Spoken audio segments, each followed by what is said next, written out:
The Pittsburgh Penguins are your 2015-2016 Stanley Cup champions.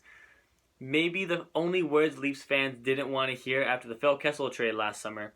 But they have to be said because they're true. Because the Pittsburgh Penguins won 4 series, 16 games in the Stanley Cup playoffs, which means they win a Stanley Cup. Now, let's talk about Phil Kessel first. Led the team in scoring in the playoffs. Very important person. I don't think the Penguins win the Stanley Cup without Phil Kessel. Amazing. Sidney Crosby, again, proving to everybody why he is the best player on the face of the earth. At least in hockey, obviously. Evgeny Malkin had an amazing playoffs. And Matt Murray, pulling a Cam Ward of 06.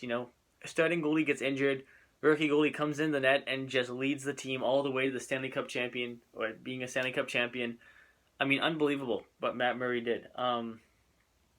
But now, you look what's looming ahead. You got an expansion draft coming next offseason. You have 2 goaltenders, Fleury and Murray. You can only protect one. Murray is young. He looks amazing. He could be the starting goalie of this team for the next 10 to 12 years.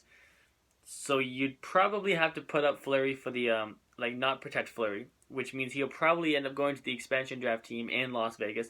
But do you really want to lose Fleury for nothing? No. Now, Calgary looks like the only obvious team that is in desperate need of a goalie right now. But I continue to say that Ben Bishop will probably be the goalie ending up there. So what other teams are interested in a goalie? Well, you got the Dallas Stars, who obviously are not happy with their situation with Niemi and Lettinen. Both goalies are very expensive. Both goalies are not elite goalies that can probably win a Stanley Cup. So maybe you can swap Fleury for Niemi and maybe a prospect or something like that. They got to give you something else. But that seems unlikely. Maybe St. Louis. I'd probably put St. Louis in more likely than Dallas. Just because I don't think Brian Elliott's a goalie that can win a Stanley Cup. In all honesty, I really don't think he is. I don't think Jake Allen's anywhere close to being a goalie like that right now. Also, so maybe there's a trade option there. Let's talk about some of the guys actually that Jim Rutherford brought in that helped him win a Stanley Cup.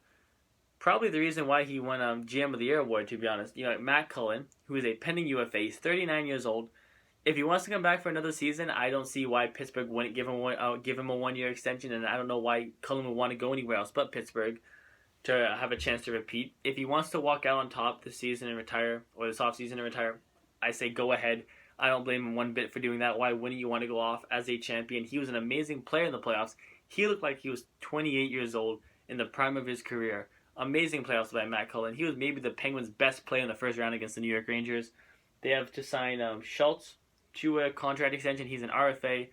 I don't expect him to be making any more than maybe $2.5 million a season. Maybe shorter term, maybe 1 or 2 year contract, like a bridge deal. He really picked up his game in Pittsburgh, much better than he was in Edmonton. But I mean, Edmonton is the place where defensemen go to die. So, or players go to die, except unless your name's Connor McDavid in some cases. But the Penguins don't have a lot to do this offseason. A lot of their guys are locked up. I know there are Malkin trade rumors. I'm not going to talk about them very much because why? I don't think Malkin's getting traded. I really don't think he's going to get traded. I don't see why you'd want to break up the 1-2 centerman punch of Crosby and Malkin. That might be one of the best 1-2 centerman duos in the history of the NHL. I don't see why Pittsburgh would want to break it up. They would have to be so done under the cap and so screwed every other option to have to trade Malkin away, because I don't see it happening. I really don't. I think Pittsburgh's going to stay pat for the most part. The HBK line, Hagelin, Bonino, again, 2 guys Jim Rutherford picked up, guys that other teams really weren't interested in having that much, and they got chemistry with Phil Kessel, formed the HBK line, and best line in the playoffs. I mean, honestly, they were the best line in the playoffs. If they were playing together, all 3 of them, Kessel would have hit 40 goals. I know everyone was calling 40 goals for Kessel. He didn't even get 30. But he would have got 40. He was playing with Hagelin and Bonino all season long. So the key to the Pittsburgh Penguins offseason is to find out what you're going to do with Fleury.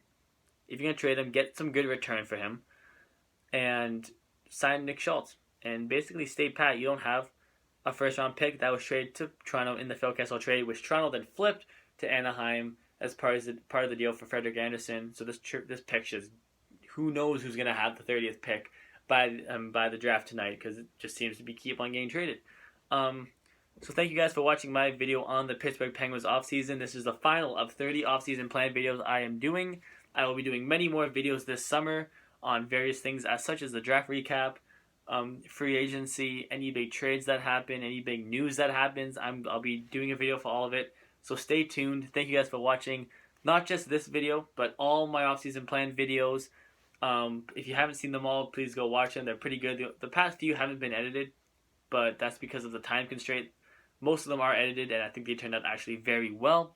So please like this video. Please subscribe to the channel. It would mean so much to me.